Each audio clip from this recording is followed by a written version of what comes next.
Venezuela's President Nicolás Maduro has praised the armed forces for staying loyal to him and defeating a coup led by the U.S. and opposition leader Juan Guaidó. During a rally, Mr. Maduro also blamed Venezuela's widespread power cuts on cyber attacks by the opposition.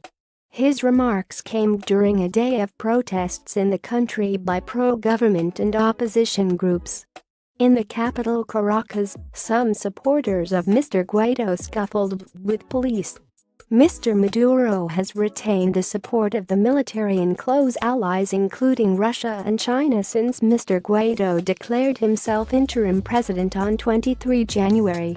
Speaking outside the Miraflores presidential palace, Mr. Maduro referred to Mr. Guaidó as a clown and a puppet of the U.S. They invited the armed forces to carry out a military coup, and their reply was clear: they have defeated the coup plotters, he said. Meanwhile, police were out in force during an opposition march in the city. Some protesters pushed against police in riot gear shouting murderers, and officers responded by firing pepper spray at them. Addressing the rally, Mr. Guaidó announced he would embark on a tour of the country and summon all his supporters to attend a mass protest in Caracas very soon. "We are going to come, all of Venezuela, to Caracas because we need all of them united," he said. Mr. Guaidó, who leads the opposition-controlled National Assembly, has been recognized as interim president by more than 50 countries. President Maduro has repeatedly accused Mr. Guaidó of trying to mount a coup against him with the help of U.S. imperialists. Mr. Maduro took over the presidency when his late mentor Hugo Chavez died in 2013. In recent years, Venezuela has experienced economic collapse, with severe food shortages and inflation reaching at least 800,000% last year. The Maduro government is becoming increasingly isolated as more and more countries blame it for the economic crisis, which has prompted more than 3 million people to leave Venezuela. At the end of what had been one of Venezuela's more fraught days of the recent period of political upheaval, the lights went out again.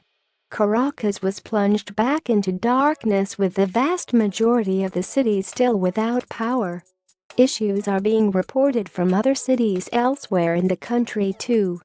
President Maduro had used his demonstration to thank the military for their role in holding off what he described as an attempted coup, as he continued to insist the blackout is part of a U.S. plan for his downfall. Elsewhere, supporters of Mr. Guaidó cited the power cut as just one of the reasons they want him gone, and soon. Yet that is unlikely to happen overnight, even with widespread blackouts across the country. For now, Mr. Guaidó intends to travel the nation to drum up support and then hold another huge march in Caracas. Ahead may lie more demonstrations, more attempts to bring in humanitarian aid against the government's will, more potential for clashes. In the meantime, Venezuela is fast becoming ungovernable, with two men claiming legitimacy as president and a population caught in the middle, growing increasingly desperate for the return of electricity and basic services. The widespread power cuts since Thursday have reportedly been caused by problems at the Guri hydroelectric plant in Bolivar State, one of the largest such facilities in Latin America.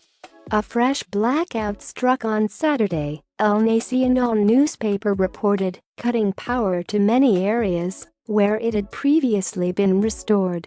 In Caracas, traffic lights in some areas were back in action, but the city's metro remained closed, reports said. Venezuela depends on its vast hydroelectric infrastructure rather than its oil reserves for its domestic electricity supply. But decades of underinvestment have damaged the major dams, and sporadic blackouts are commonplace. President Maduro said on Saturday that electrical substations had been under cyber attack with the support and assistance of the U.S. He told supporters that almost 70% of power had been restored, but at midday there was another attack at one of the generators that was working perfectly, and that disturbed and undid everything we had achieved. We have evidence and they will be held accountable, the Venezuelan premier added. We will also introduce new measures to protect our electrical system from hackers. Mr. Guaidó has blamed the blackouts on years of underinvestment. On Friday, some hospitals saw chaotic scenes as relatives tried to move patients in the dark to other medical facilities with emergency power generators. In Caracas University Hospital, 25-year-old patient Marielce Array died after her respirator stopped working.